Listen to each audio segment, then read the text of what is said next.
Namasté. Bienvenue sur la chaîne Boguru Mario. Aujourd'hui, un peu de controverse. Nous allons parler d'esclavage et de libération. Rien de moins. Probablement as-tu déjà pris le temps de réfléchir à savoir dans quel monde nous vivons. Probablement possèdes-tu beaucoup d'informations tirées des journaux, des magazines ou des livres ou encore sur Internet concernant l'état politique et économique de ce monde. Nous sommes dans un monde matérialiste, où les oligarchies règnent en maître, où l'argent est le seul pouvoir, où le capitalisme sauvage règne et nous rend tous victimes et esclaves. Je n'irai pas plus loin dans ces descriptions, mais tu sais que ce mode de vie s'étend à la planète maintenant. Nous travaillons, nous vendons notre temps, nos connaissances, nos talents pour une machine qui contrôle tout, qui nous dirige, qui nous abuse. Nous produisons des biens que nous achetons par la suite avec ce que nous en retirons comme salaire. Des biens qui, croyons-nous, vont nous apporter le confort, la sécurité, le bonheur, une vie meilleure. Nous travaillons pour consommer et nous consommons pour travailler. Nous sommes la seule espèce qui paye pour éviter le saccage. C'est drôle quand même.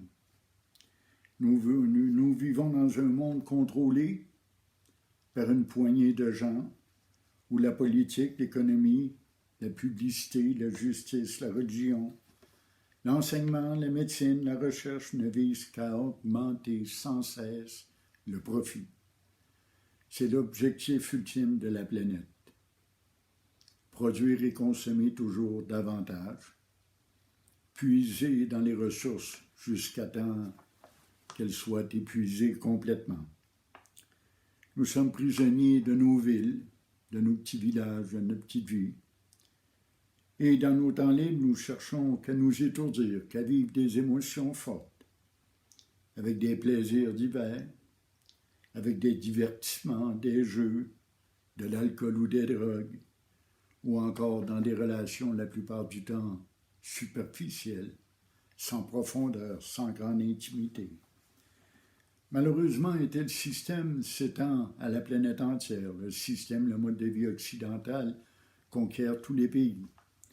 Tout le monde en est jaloux, tout le monde veut posséder comme nous, tout le monde veut vivre à la manière occidentale. Il n'y a que croissance, pillage, abus, individualisme et pire encore. C'est un monde qui s'en vient de plus en plus anarchique, de plus en plus violent, de plus en plus dangereux.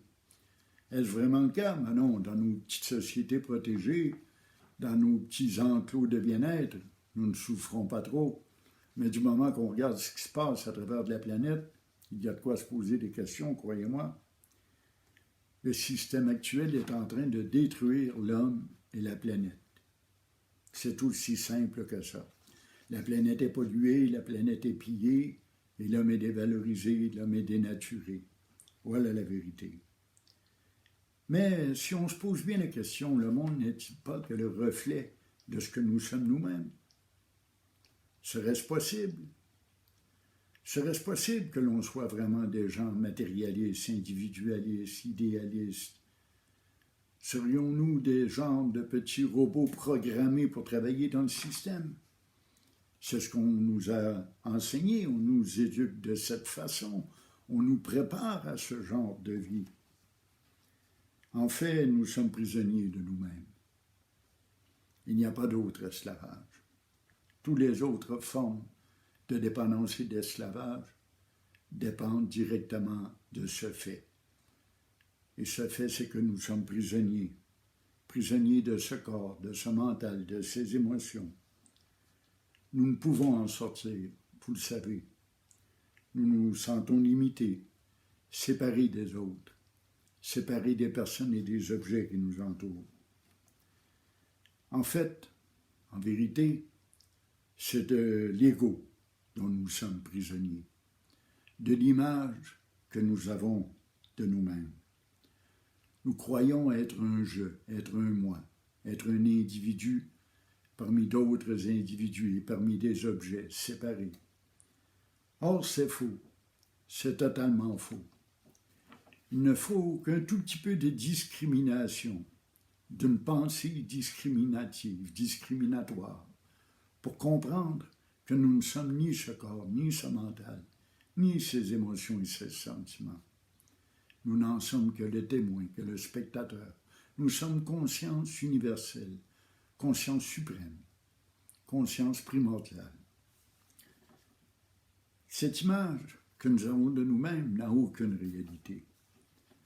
Il n'y a pas de je, il n'y a pas de moi. C'est une illusion.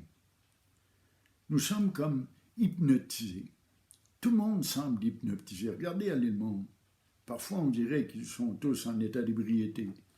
On court tous après quelque chose. On passe notre temps à faire des choses, à posséder des choses, à désirer des biens. Nous sommes des petits robots qui fonctionnent comme la machine veut que nous fonctionnons. Essayez de marcher en sens inverse d'une foule. Vous allez être frappé constamment, accroché, basculé, bousculé. Et finalement, vous allez vous virer de bord puis marcher dans le même sens que les autres parce que c'est plus facile de suivre le courant. Essayez de lui faire un barrage, c'est presque impossible. Et oui, cette image que nous avons de nous-mêmes n'a absolument aucune réalité. C'est une illusion, c'est une croyance seulement. C'est parfois le reflet de ce que les autres nous renvoient de nous-mêmes. C'est parfois ce que l'on pense de nous-mêmes. C'est aussi ce qu'on voudrait que les autres pensent de nous-mêmes. Et c'est l'image qu'on voudrait donner. Une image idéalisée du moi, le fameux moi. Moi, je suis tellement important.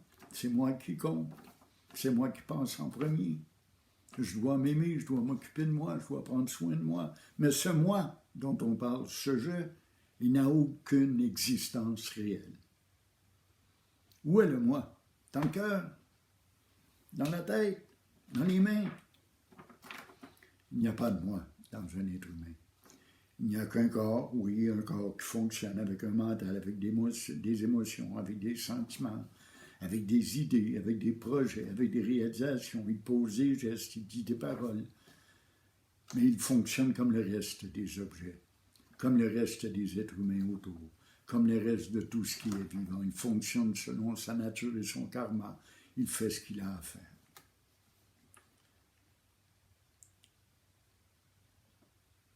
Nous ne sommes pas ce corps. Nous ne sommes pas ces pensées.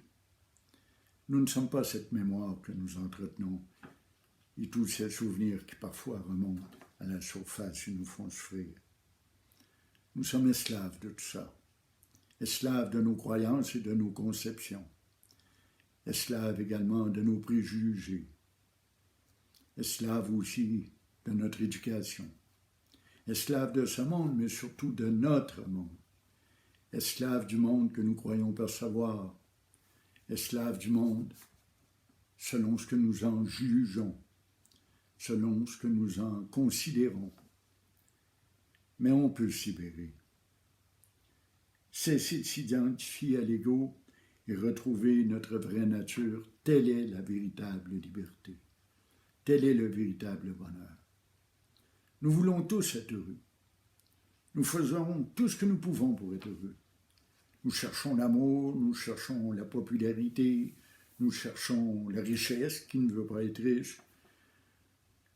Nous cherchons des plaisirs, nous cherchons des divertissements, nous cherchons à combler le vide que nous ressentons intérieurement.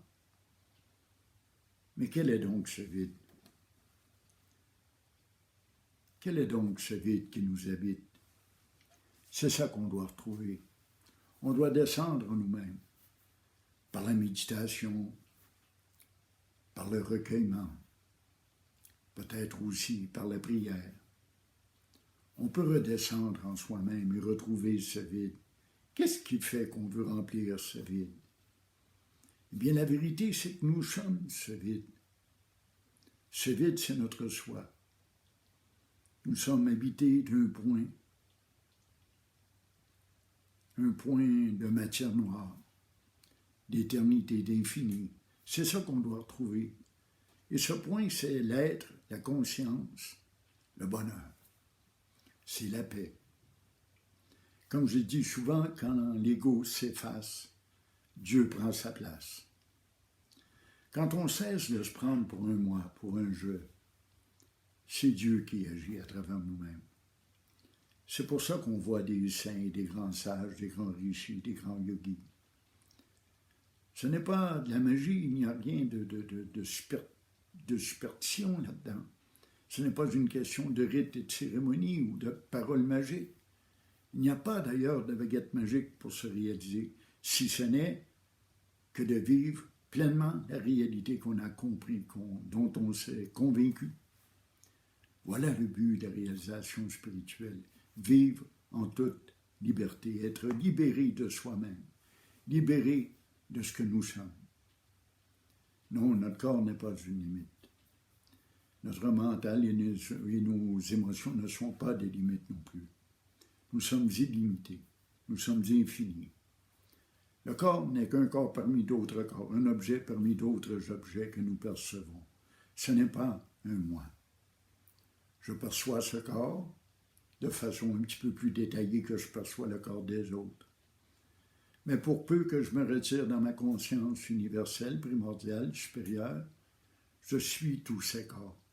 Je suis tout cet univers. Il est en moi. Non pas dans le sens qu'il m'appartient. Il appartient à tous. Nous sommes tous.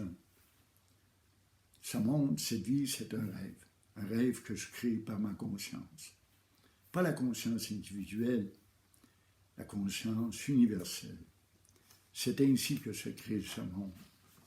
Et nous vivons dans un monde où l'ego domine et où Dieu veut reprendre sa place. C'est ça le jeu. C'est un jeu de la vie, la lila, le jeu de Brahman. Jouer à se retrouver. Pour changer le monde, en fait, c'est simple. Il suffit de se changer soi-même. Non pas changer l'ego, non pas faire d'un ego qui est malhonnête et égoïste et superstitieux, en faire un ego qui va bien, qui est gentil avec les autres, qui est altruiste. Mais non, ça ne change rien. C'est l'ego qui est le problème.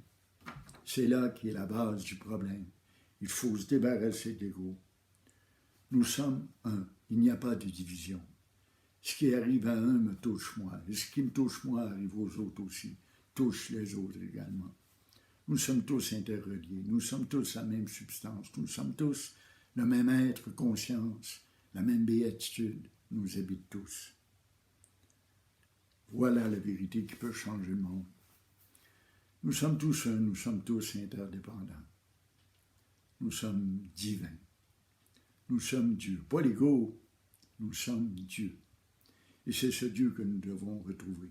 Certes, aujourd'hui, de nos jours, le mot Dieu, ça veut dire tellement de choses. Alors je l'appelle lui, le soi. Tout est le soi.